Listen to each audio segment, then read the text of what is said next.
Justice is often mistaken for fairness, for vengeance, for equality, for the balancing of scales, as if human suffering could be weighed and traded like currency. But agape love reveals that true justice is far more than restitution. It is restoration, not merely of rights or order, but of dignity, relationship, and peace. True justice is the outpouring of divine love that seeks not to punish, but to heal. Agape, as the highest form of love, does not dismiss justice, but deepens it. It takes the cold mechanics of law and infuses them with mercy, sacrifice, and communion. The word justice comes from the Latin iustitia, meaning righteousness or equity. Its root ius relates to law or right. But in biblical Hebrew, the word often translated as justice is mishpat, which refers to the right ordering of relationships, not just legal correctness. Another word, tzedek, conveys righteousness and right relationship with both God and neighbor. In this view, justice is not transactional but relational. To do justice is not simply to give a man his due, but to give a man his place at the table. Justice is communal, it is restorative, and agape is the force that makes such restoration possible. Justice is not the same as punishment. It is not retribution cloaked in morality. In fact, punitive justice often feeds cycles of harm. It hardens hearts, divides communities, and nourishes shame. Agape calls us to a justice that restores what has been broken, rather than punishing what has been lost. True justice doesn't throw away the criminal, but seeks to restore the person. The God of justice is the God of agape. Consider these passages. Let justice roll down like waters, and righteousness like an ever-flowing stream. Amos 5:24. He has shown you, O man, what is good, and what does the Lord require of you but to do justice, love mercy, and walk humbly with your God. Micah 6:8. Righteousness and justice are the foundation of your throne. Steadfast love and faithfulness go before you. Psalm 89:14. These are not separate values. Justice, mercy, and love flow from the same spring. Christ's crucifixion was not an abandonment of justice, but its fulfillment. Human sin demanded justice. God responded not with destruction, but with self-sacrifice. Justice was not denied, it was transformed. This is why St. Paul writes, God proves his love for us in this: while we were still sinners, Christ died for us. Romans 5:8. And again in Romans 3:26, we see that God is just and the justifier of the one who has faith in Jesus. True justice requires agape, because only agape can transform a guilty heart, not simply convict it. Punitive measures alone isolate and reduce. But agape sees the person beyond the act. Saintly witnesses to agape justice, lesser-known figures. St. Josephine Vanini, 1859–1911, co-founder of the Daughters of St. Camillus. She worked with the sick, especially the abandoned. Her love extended to those the world discarded. Her vision of justice was not in systemic reform, but in the elevation of the broken. Blessed Peter Donders, 1809–1887, a Dutch missionary to Suriname, he spent his life serving lepers. In a time when even medical professionals feared touching the sick, Donders embraced them. Justice, for him, was not a verdict but a touch. St. Charles Lwanga, 1860–1886, martyred for defending young boys from the sexual abuse of a king, he gave his life to protect the dignity of others. His justice was not legalistic but agape-driven, a sacrifice for the voiceless. Saint Maria Skuptsova of Paris, 1891–1945, an Eastern Orthodox nun, she sheltered Jews during the Nazi occupation and ultimately died in Ravensbrück. Her justice was subversive, costly, and drenched in divine love.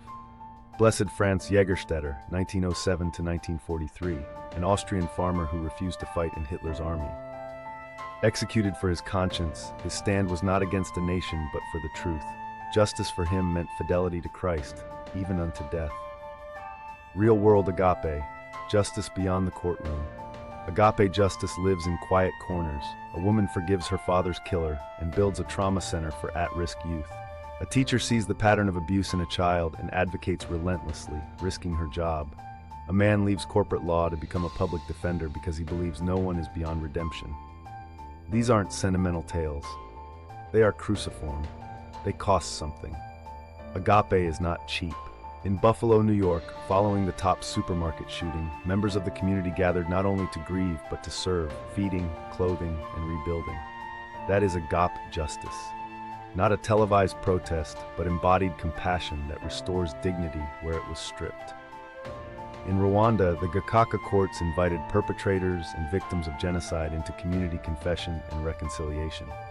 It was messy, imperfect, but it sought to do something deeper than punish. It sought to heal. Contrast this with societies where the justice system is rigidly punitive. High incarceration rates, solitary confinement, and retributive models offer no path back to community. Such systems harden rather than restore. They break the soul while claiming to protect society. Justice and Mercy in the Catechism, paragraph 1928 of the Catechism of the Catholic Church declares, "Society ensures social justice when it provides the conditions that allow associations or individuals to obtain what is their due, according to their nature and their vocation." And in 1931, respect for the human person entails respect for the rights that flow from his dignity as a creature. But the Catechism also makes clear that justice alone is not enough. Charity is the greatest social commandment. It respects others and their rights. It requires the practice of justice, and it alone makes us capable of it. CCC 1889. In other words, justice is not love's substitute. Love is justice's foundation. Agape makes justice fruitful. Without it, justice becomes mechanical, even cruel. But with love, justice blossoms into reconciliation. Agape confronts injustice, but with holiness. Agape is not passive. Christ flipped tables in the temple. He called out hypocrites.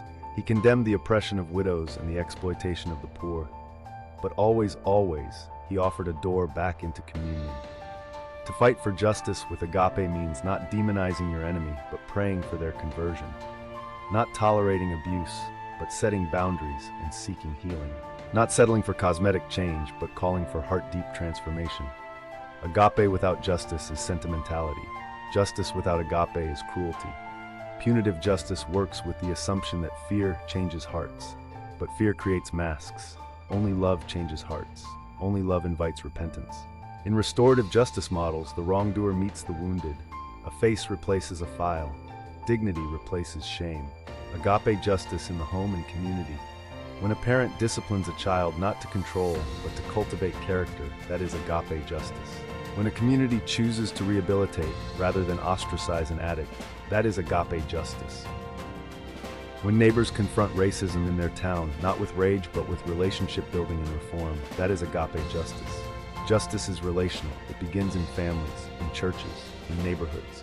One act of mercy can unmake years of harm. One apology, sincerely offered, can restore peace more fully than years of litigation. The Eucharist, the table of justice and love. The Eucharist is where agape and justice meet in full. Christ gives himself entirely, though we deserve nothing. This is not injustice, it is super justice. Mercy does not erase truth, it fulfills it. The Eucharist reorders reality. The poor are exalted, the proud are brought low, and the sinner is given a path home. St. John Chrysostom warned that to receive Christ in the Eucharist and ignore him in the poor is sacrilege. Our liturgy must lead to charity, or it has failed. Agape justice lives between the altar and the street. It demands that we become bread for others. Order and agape. St. Augustine taught that peace is the tranquility of order. Justice, then, is right order, each thing in its proper place under God. Agape sets the order.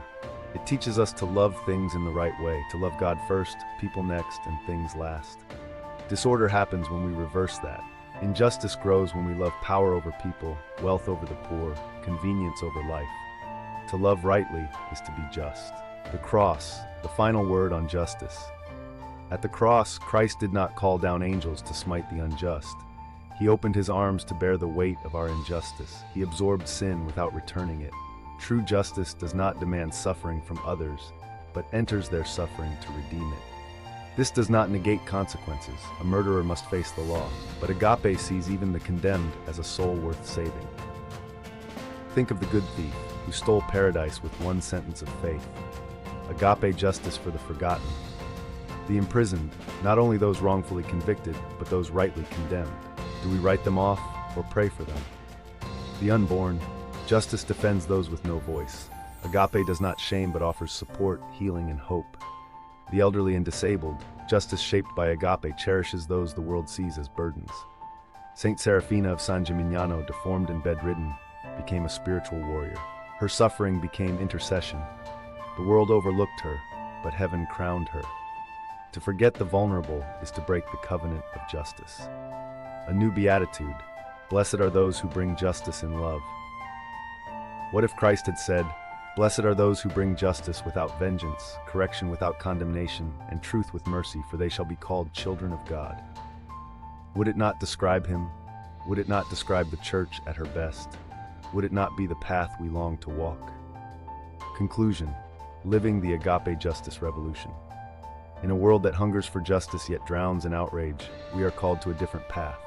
Not a quietism that ignores injustice, but a holy fire that consumes hatred without becoming it. To live Agape Justice is to speak truth but gently, set boundaries but with compassion, work for reform but never forget the dignity of your opponents.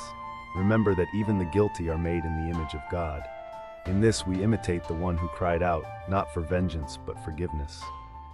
Agape love is not the enemy of justice, it is its soul. Let us become its living witnesses.